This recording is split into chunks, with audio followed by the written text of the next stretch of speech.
Hi, folks. I want to talk about this record. It's called Sleep Dirt. Yep. Came out in 1979.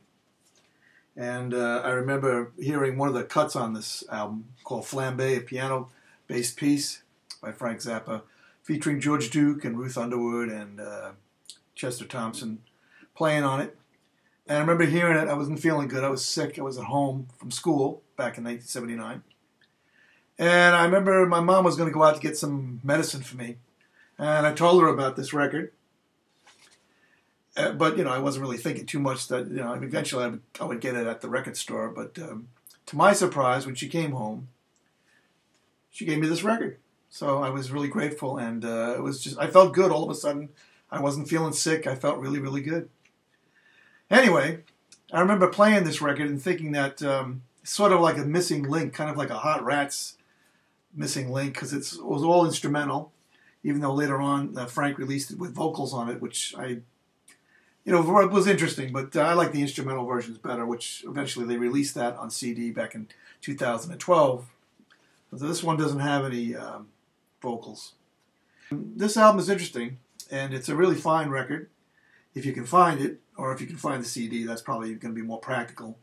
But it opens up with a piece called Filthy Habits, which is it's got kind of an Arabian feel to it. It features a lot of feedback. Frank Zappa was a great, he was a master at using feedback. He used it as layers to form chords with his guitar. And that particular piece is a little reminiscent of a song called Zoot Allures, where he used the same sort of effect. So I think this was supposed to be on Zoot Allures' Filthy Habits, but they cut that record down to like one record instead of two. But it starts off with a really, really cool, what can I say, kind of a snarky kind of guitar instrumental. And then it goes right into Flambe, which is sort of like Frank's take on the old standard called Laura. It's got the same kind of progression. But it features George Duke doing all these Art Tatum fast runs on the piano. I don't know if you're familiar with Art Tatum. He's one of the greatest piano players probably who ever lived. He would play, you'd swear it was a computer playing it. Nobody could play that fast and accurate. Art could do that. And I think George Duke was kind of like, in that vein, sort of playing around in that kind of style that Frank wrote there. And I believe on the bass it features Patrick O'Hearn. I think he overdubbed the bass on that. And it's a very beautiful piece. It's just piano and marimba, and it builds to a nice little climax. And it's kind of like artistic cocktail music, really interesting. And then that sort of goes right into, without any pause, a piece called Spider of Destiny, which features a nice little melody. Do do do do do do do do do do do. It's kind of I don't even know what you would call it. It's kind of a classical rock piece, featuring just a few players and Frank playing the melody on the guitar, and it's quite memorable. And this is one of the tunes that eventually he put some lyrics to, which like I said, the instrumental version just seems a little bit better. It's not as far fetched in terms of trying to deliver the song with a melody. With words, there's really no point.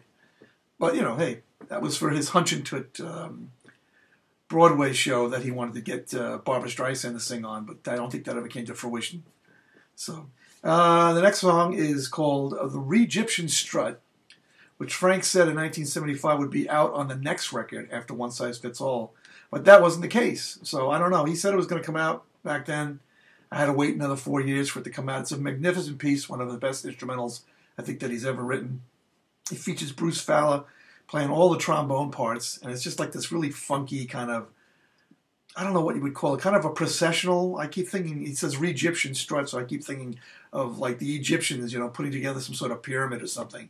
It just keeps plodding along, and it's just this great little melody line, an extract of which I think Frank borrowed from Saturn, which is a piece that is from Hulse, The Planets. If you listen to Hulse, The Planet, Saturn, you hear this melody go da da da da da. And it only occurs once in that tune, I think. But I think Frank kind of built a whole great piece just out of that idea. And it's great. George Duke playing some really funky keyboard stuff, and Chester Thompson doing the groove there. It's a very unique piece, one of the best pieces I think he's ever written. I love it. And of course it ends with a D with a C in the bass, so how can you go wrong with that? Then after that, on side 2, if you remember side 2 on albums, yes, they were, it features a song called Time is Money. Again, like Spider of Destiny, it's kind of a guitar instrumental piece, but it features keyboards and some interesting percussion from Ruth Underwood, some synth stuff from George Duke. And again, it's a beautiful little piece of music. He put words to it. Not necessary. The song stands on its own as an instrumental. Definitely a great little piece there. Time is Money. And that kind of goes into a piece called Sleep Dirt, which is unique in the Frank Zappa catalog because it features Frank playing acoustic guitar along with Bird's Leg Humans, I think his name is. And they're playing a little piece of music that's about maybe 3 minutes long with Frank playing some beautiful licks on acoustic guitar, just, with a beautiful little melody, with this nice chord progression. And if you listen really closely to the chord progression and you go to a group called Chrysalis, they had an album called Definition. A lot of the tunes were written by a guy named Spider, who was actually on the Lumpy Gravy record.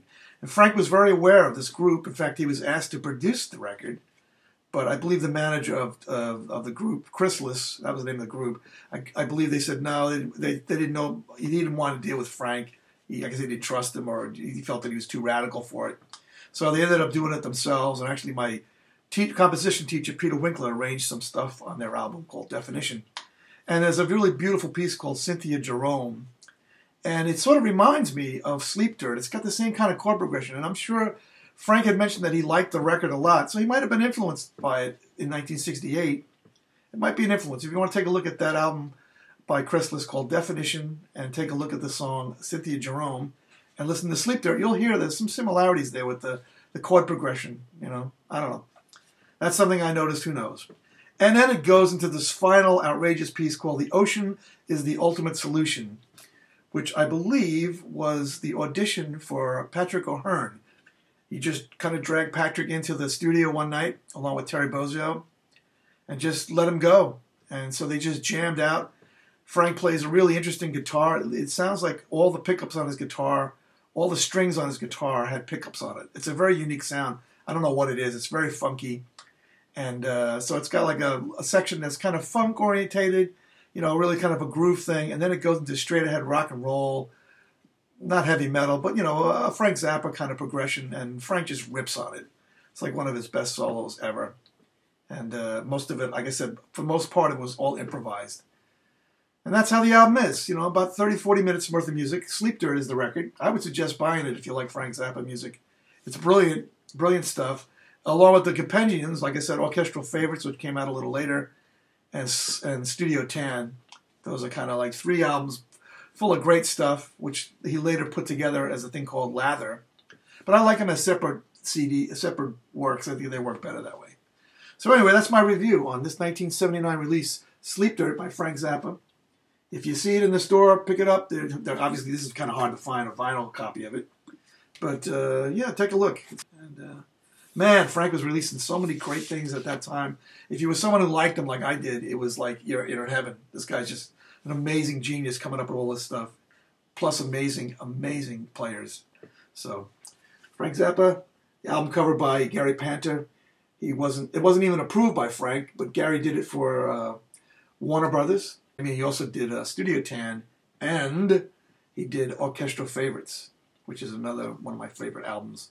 All 3 of these albums are excellent. So just figured I'd let you know. I don't know, just got the kick. I found the record was like in my room, and I took it out and haven't looked at it in a long time, and it's great stuff, and you should go out and listen to it too. Bye.